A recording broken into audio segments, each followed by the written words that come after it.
स्वयं भगवान, जब भगवान राम रावण का वध करने के लिए गए तो वध करने से पहले उनने आदित्य हृदय मंत्र का पाठ किया और उसके बाद अगस्त ऋषि से लेकर उसके बाद फिर रावण के ऊपर तीर चलाया। भगवान राम ने रावण को मारा तो आदित्य हृदय स्तोत्र का पाठ करा और फिर मारा। जब दशरथ ने श्रवण कुमार के ऊपर तीर चलाया तो शब्दवेदी मंत्र को पढ़ा और फिर चलाया। जब भगवान राम और दशरथ के यहाँ पर भगवान राम का और लक्ष्मण का और भरत का और शत्रुघ्न का आगमन हुआ तो श्रृंगी ऋषि ने उनको आमंत्रण जिस माध्यम से भेजा वो मंत्र के माध्यम से भेजा।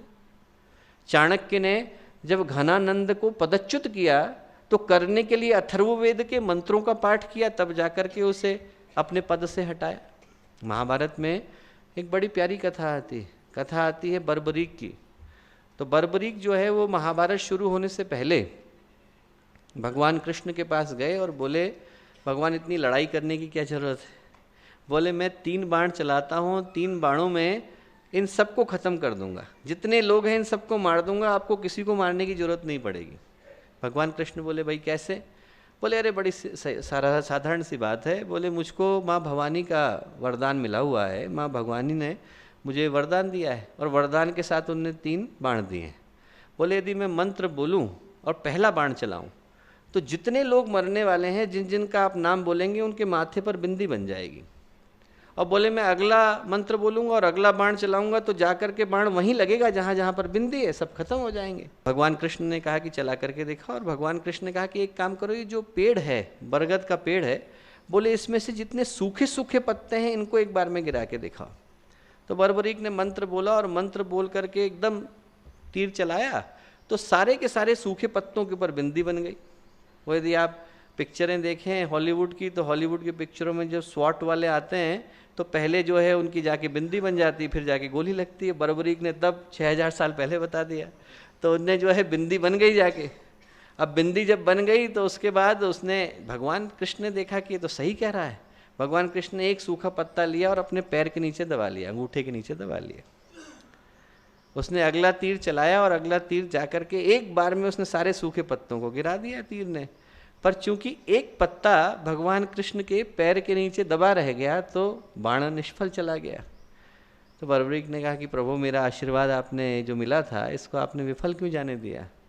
भगवान कृष्ण बोले बर्बरीक तुमसे कोई व्यक्तिगत दिक्कत नहीं थी, पर ये महाभारत लोगों के कर्मों का परिणाम देने के लिए। हर व्यक्ति अपने अपने कर्मों के हिसाब से इसमें दंड पाएगा। तुम एक ही बार में सबको मार दोगे तो प्रकृति की व्यवस्था में जो है व्यतिरेक आ जाएगा, वो मैं नहीं आने देना चाहता। माँ भवानी बोली कि देखिए आपने ठीक ही किया, भगवान कृष्ण से बोली कि आपने ठीक ही किया जो किया, पर चूंकि अब मेरा आशीर्वाद था और वो विफल गया है तो मुझे आपको श्राप देना पड़ेगा।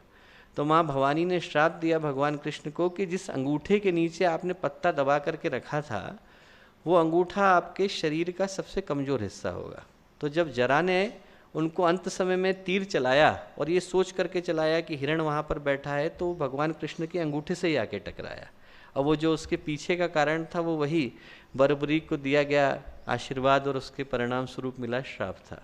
तो मंत्र के अंदर इतनी ताकत होती है। ऊर्जा को उत्पन्न करने के लिए मंत्रों के उच्चारण से सरल और सुगम दूसरा पथ नहीं है दोस्तों। ये बात बहुत ज़्यादा गंभीर है, क्योंकि मंत्र जब हम लोग करते हैं तो इस बात को भूल जाते हैं कि उसके अंदर कितनी शक्ति जन्म ले रही है। वही तो शब्द हैं, वही अल्फ़ाबेट हैं, वही वर्णमाला है। उन्हीं शब्दों को यदि हम लोग दूसरी तरह से बोल दें तो किसी के हृदय को सहारा दे सकते हैं। वही शब्द दूसरी तरह के बन जाते हैं तो किसी के दुख में सहारा देने वाले शब्द बन जाते हैं। नहीं तो उन शब्दों के अंदर इतनी ताकत है कि यदि हम बोल दें तो किसी व्यक्ति को इतनी बुरी तरह से आहत कर दें कि शायद वो जिंदगी भर न उबर सके। शब्द वही है, वही शब्द किसी के लिए अच्छे बन जाते हैं और किसी के लिए बुरे बन जाते हैं। हमारे शास्त्रों में 5 तरह के तत्वों का वर्णन है, उसमें से जो आकाश तत्व है उसकी उपासना के लिए मंत्र माध्यम है। और इसीलिए मंत्र जो है शब्द का सहारा लेते हैं, क्योंकि आकाश की तन्मात्रा शब्द है। और जब हम शब्द बोलते हैं तो ध्वनि भी होती है और ऊर्जा भी निकलती है, आवाज़ भी होती है और ऊर्जा भी निकलती है। वैसे ही जब हम मंत्र बोलते हैं तो उसकी आवाज़ का भी असर आता है, उसकी ध्वनि का भी असर आता है। यदि उन स्थानों पर आप चलाओ जिन स्थानों पर मंत्र बोला जा रहा है तो आदमी की भावनाएं बदलने लगती हैं, आदमी की सोच बदलने लगती है। बहुत प्रसिद्ध प्रयोग उन लोगों ने करके देखा अमेरिका में कि उन स्थानों पर जहाँ पर व्यक्ति अपराधी थे, जहाँ पर व्यक्तियों को दिक्कत थी, समस्याएं थीं और आदमी मानसिक रूप से विक्षिप्तता की स्थिति में था, वहाँ पर एकदम शांति के मंत्रों को चलाया, शांति के मंत्रों को चलाया। तो व्यक्ति जो अपराध करने की सोचते थे, वो व्यक्ति जो दूसरे की हानि करने की सोचते थे, वो लोग धीरे धीरे मन बदल करके तप करने की सोचने लगे, योग करने की सोचने लगे, आध्यात्मिक उत्थान के लिए सोचने लगे। ध्वनि का अपना प्रभाव पड़ता है और ऊर्जा का अपना प्रभाव पड़ता है।